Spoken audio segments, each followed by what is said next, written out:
step 1, we built our bubble chart, and in the next video, we'll add our running percent of total filter.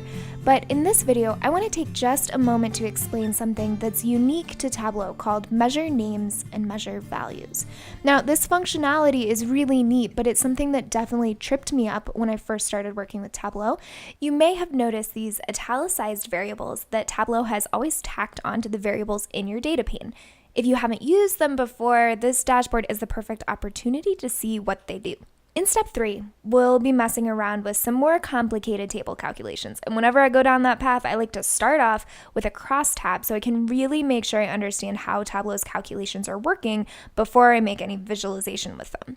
Instead of rebuilding the crosstab that's sitting underneath the bubble chart, we can actually just come down to the sheet itself, right-click, and select Duplicate as Crosstab.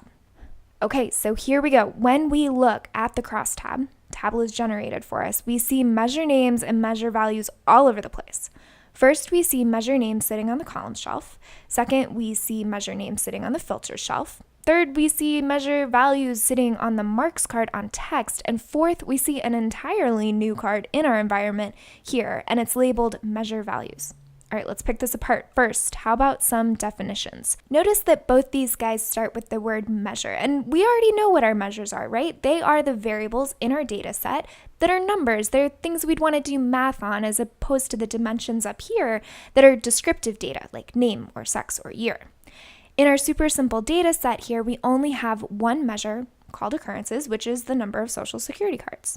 Tableau has already taken the liberty of adding the number of records to our measures as well. Now, measure names is exactly what it says. It is literally the names or titles of the data pills that are categorized as measures. Look at where measure names is here. It's sitting on the column shelf, and the two column headers correspond to the two measures on the measure values card, occurrences and the rank of occurrences.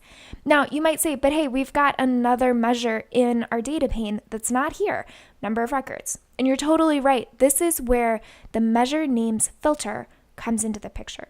If we click the drop-down menu and select Edit Filter, we can see that the number of records isn't being listed here. We've actually filtered that measure out.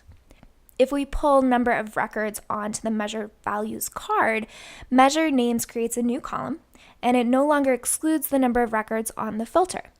Think about what these numbers actually mean here real quickly.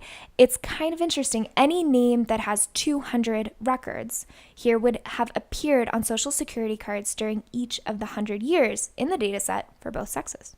All right, so if measure names lists the title of each measure, measure values is literally the number sitting inside each measure. Since there's no way to drop these data pills on text for just its corresponding column, the measure values pill sits on text instead, and it looks to each of these pills for the actual values that should be added to the table. Okay, to see the real value of measure names and measure values, let's attempt to rebuild this same crosstab without them. Let's create a new sheet, pull name onto rows, just like we had before, and we'll add occurrences to text, and let's go ahead and turn that into a rank. We're getting really good at this, right? Drop-down menu, quick table calculation, and rank. Perfect. And then we'll add just a plain occurrences to text as well, and sort our names from biggest to smallest based on sum of occurrences. Great. So this chart breaks out the information correctly, but it isn't as easy to work with as we would like. If we want to create one column for rank and another column for occurrences, we might try to pull both of these measures up to columns and turn them into discrete pieces of information, but then we get this mess. We don't actually want the values in the header. What we really want in the header is just the names of these two variables, occurrences and rank, and then the space down here to be filled with the actual values. Sound familiar? That's exactly what measure names and measure values does. It creates these two supplementary variables so that you have something to use in this type of situation.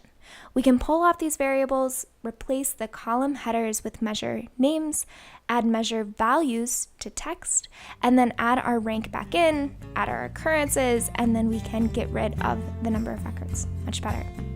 Okay, enough with the explanations. Back to building our dashboard. Now that we understand this crosstab, it's time to add a running percent of total.